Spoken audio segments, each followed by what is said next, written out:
welcome along to my video on the 2025 Duleek 10k. So this is a bit of a difficult course. There's kind of three different uphill stages, and you'll see them as we go through the video, but it does end quite well. There's a nice 3 kilometer downhill section from about 7 kilometers onwards.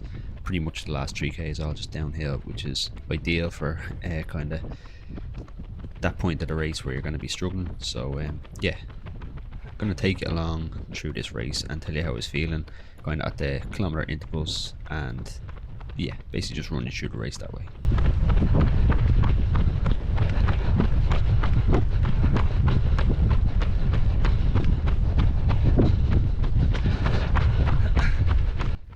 So going out at the start of these events, it's kind of always hard to judge maybe who to go with, and that's so I sort of just went out by natural feel. And these couple of lads ahead of me kind of seemed to be going out at the same roughish pace. Obviously they're a bit ahead already, and then the two lads way out in the distance, Hugh Armstrong and Peter Somba, I kind of knew from the start that they were, in a kind of league of their own. So my hope was basically that I could hang on to the back of these lads and sort of settle into the pace a little bit for the first few kilometers and then see where we were.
As you can see, coming up to the first kilometer marker there, and I did my first kilometer according to the watch anyway in 3:27.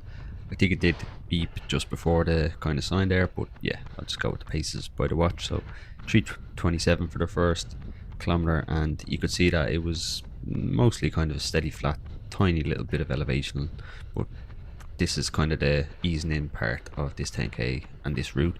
So yeah, nothing kind of major in terms of climbs just yet, but we're getting there. But you can hear that the wind, it's basically a big headwind, which in my head meant that at the very end it'd be a tailwind, so I'd take that all day. I'd rather have the headwind at the beginning rather than towards the end of a race. So yeah, that was what was kind of going through my head at this point. I'd settled in. I wasn't too worried about keeping right up with those lads. I could tell that they were going faster than I was, and you can already hear the breathing is quite heavy. I didn't really taper for this race. I actually only signed up on the Friday for it, and on the Thursday I'd done like a 29 kilometer easy long run because I'm basically in the middle of marathon training. So yeah, wasn't too worried about hanging on to people. I just wanted to run my own race at this point.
So coming through the second kilometer there, as you can see, and a lot of that one was uphill, pretty much constantly, just uphill throughout that kilometer. So I basically go by effort when it comes to this. So instead of trying to maintain a certain pace, I try to maintain roughly the same effort level, maybe a small bit more difficult, but in general, quite similar effort level, because otherwise, basically, you'll sort of tire yourself out on the uphills, and you may not be able to really recover even when there is downhills. So yeah, that kilometer I did it in 3:35, so a little bit slower, and there was 18 meters of elevation, so it was pretty much constant the whole time. And then you can kind of see this bit's a little bit flatter, so it's not too bad.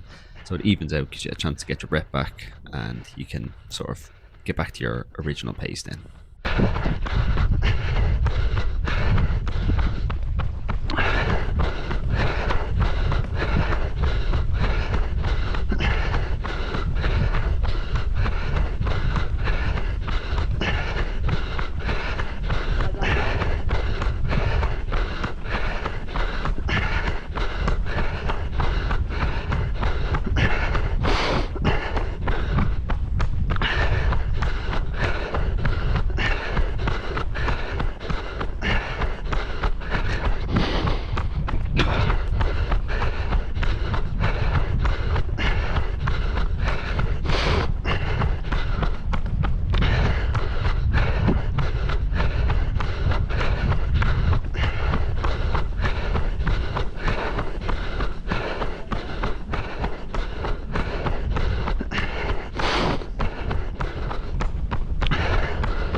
So just coming up to the third kilometer now, and this one, pretty much the first half of it was kind of uphill, continuing that climb that we were doing in the second kilometer, and then the second half it was back downhill to the kind of elevation level that we were at when we began that climb. So this is a kind of net downhill kilometer, and I did it in 3:26. The heart rate is kind of maintaining itself in and around 180, 181ish at this point, so it's good. It's kind of leveled off. Obviously the first few kilometers it's starting to rise because you're obviously just starting the race, but yeah, at this point it's kind of leveling off, hanging in around 180.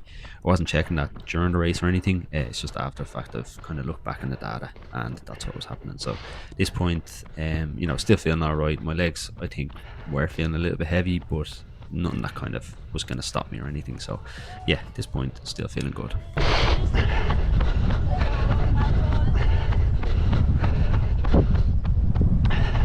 Just with the water there was, I think, 2 water stations in the race, but I tend, especially in the shorter events, not to take water on.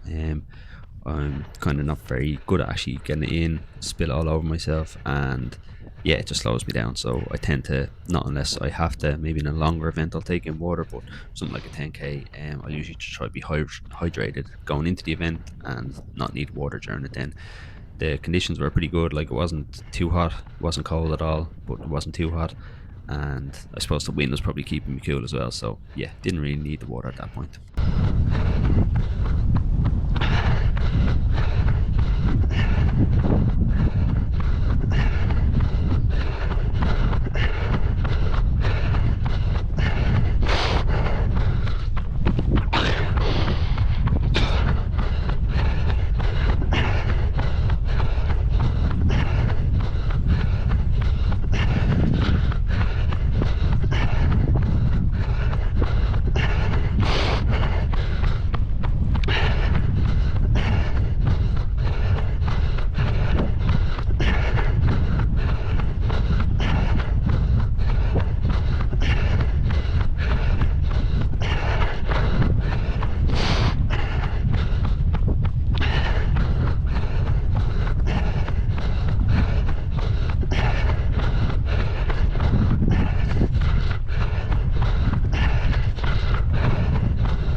Onto the 4th kilometer there, and this one was pretty much entirely flat. It's kind of just towards the end of it you began to make your next climb of the 3 kind of climbs that there was in this race. So yeah, that kilometer was pretty much all flat. Gave me a chance to sort of reset, sort of see how I'm feeling, and just go with kind of a natural pace. So this one was a 3:29 per kilometer.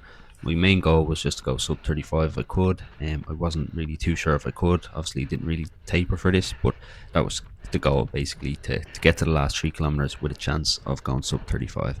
So yeah, 3:29 is on point. At this point I was basically 3 seconds under target pace to go sub 35, but obviously my watch was kind of beeping, a few meters before the actual markers each time. So if those markers were accurate, I basically had in my head that I'm a little bit behind that pace maybe, but yeah, I just kind of had to go with the watch and trust the pace that it was telling me.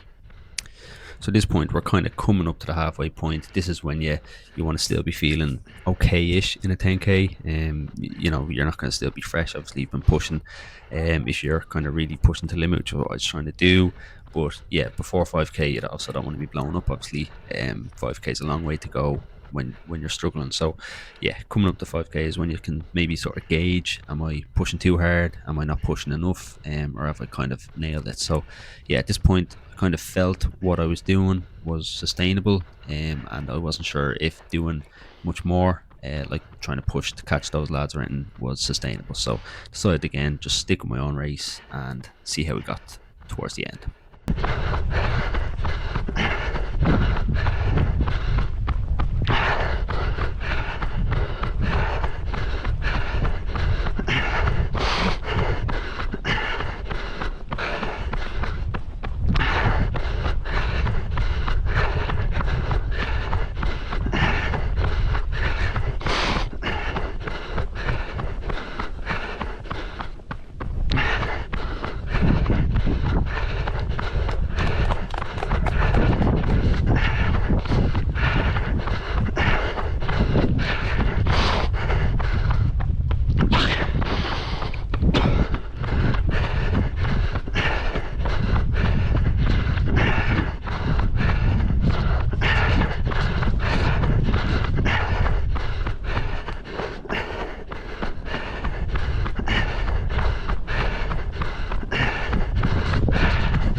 So through the 5th kilometer, and that was a lot of climbing in that one, as you could see, a lot of uphill and steep enough uphill as well. So overall for that kilometer, there was a 15 meter elevation gain. So it was quite a tough kilometer.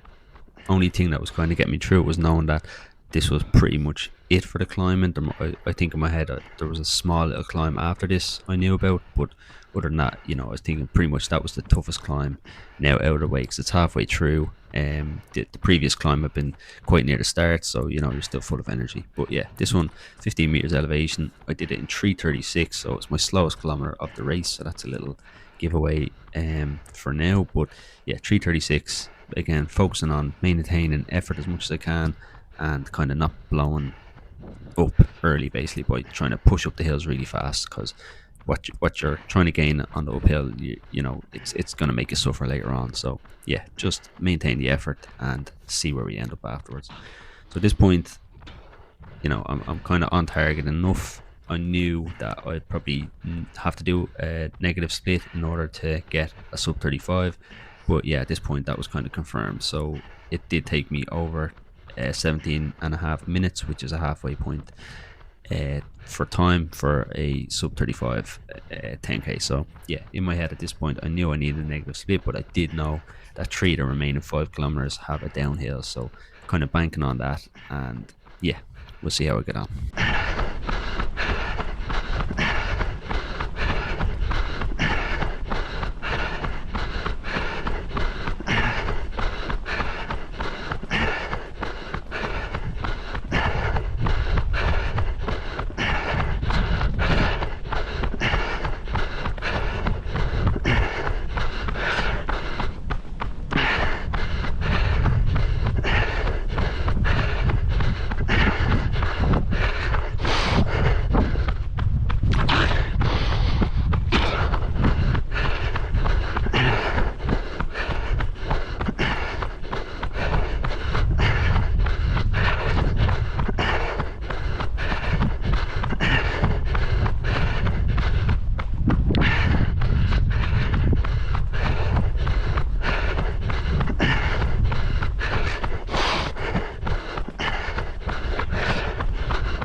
Onto the 6k there, and it was a little bit of an uphill and then a little bit downhill throughout that one, so it was kind of a mix up of pace, but the overall kind of elevation gain was pretty much flat, so it was up and then back down. So the kind of extra effort that was required on the uphills was kind of negated by the downhill aspect of it then afterwards, so it wasn't too bad. I did this one in 3:30.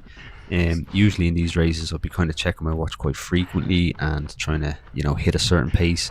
This one, I suppose, because of the fact that I was just treating it as a bit of a free hit, this race, and the fact that I just signed up last minute, and I more just did it to be honest because my cousin was doing it, so yeah, it kind of made me want to do it and see how we got on. So wasn't too, I suppose, worried if I didn't hit my time or if I did fall off. I was obviously trying to manage it, use it as a way of kind of judging effort and teaching myself within a race, managing effort basically and managing my pace. But yeah, wasn't going to be too upset if I did fall off in the end.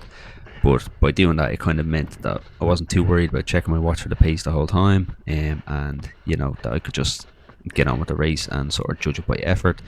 and it kind of worked out well. So for this one, a 3:30 split for this kilometer meant that that's kind of in and around the exact pace that I suppose you're going to want to hit if you're aiming for in and around a 35-minute 10k. So yeah, that's pretty much on target. And after the uphills, you're obviously going to be trying to recover and kind of get your effort levels kind of balanced out again. So I think that's what I was doing at this point of the race.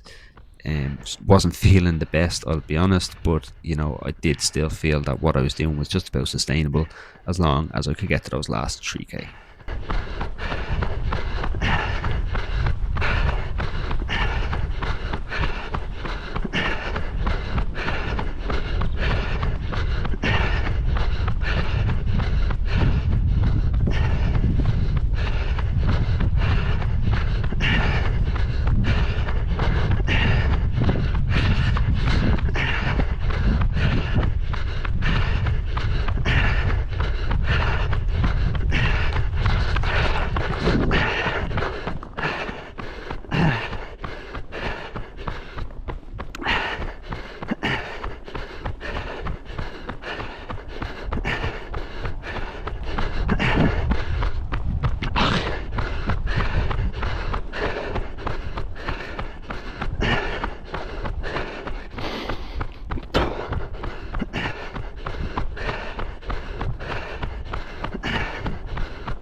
So through 7 kilometers now, and we're now on this kind of stretch towards the end, which is 3 kilometers, pretty much downhill or flat the whole way. So, at this point, you just want to settle back into a pace.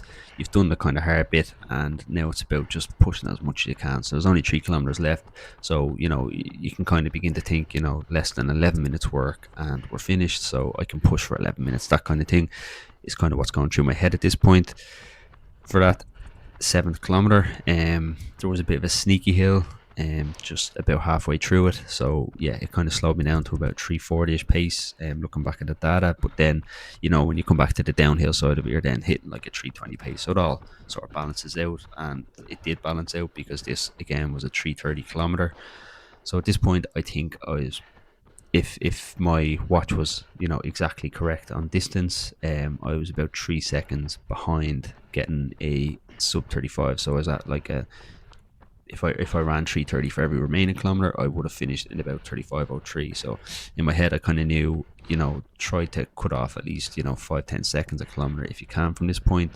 It did take me a little bit of this stretch to sort of settle into a pace, but yeah, once I did, I was able to sort of begin pushing more and more. So yeah, we'll see how I got on.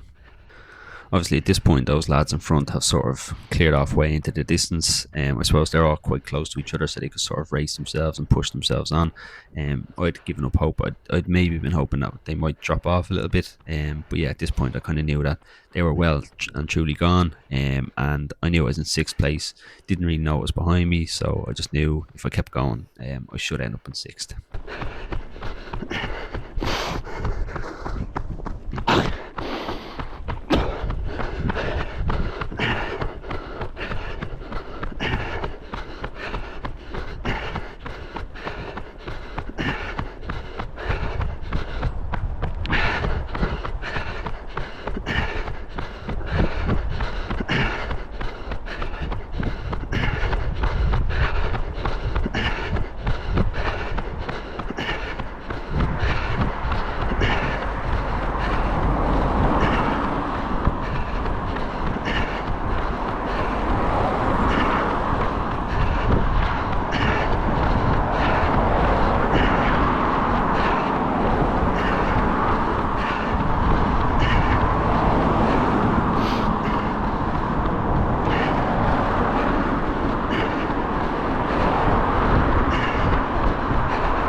So my 8th kilometer was in 3:23, which was a good sign. I knew in my head then that I was probably close enough to being sub 35. My PB before this race was 34:56. So at this point, I was kind of beginning to think hopefully I could beat that if I can get a sub 35. I hopefully go more than 4 seconds under it, even though this was a difficult course. But obviously the downhill helps. So I'm just sort of going to let the rest of it play out, and you'll see how it got on at the end.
before I get to my own finish, this is a clip of the winner coming across the line. This was Hugh Armstrong in a ridiculous 30 minutes and 30 seconds, so he was miles ahead of everyone, it's just a mad time. So fair play to him, and he deserved the win.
Here's my cousin Sean as well, coming up to finish. He's also a sub-3 marathon runner, and he finished in 8th today, and he ran in 37:20 seconds off the back of an illness, so he's another brilliant runner, and here's his finish.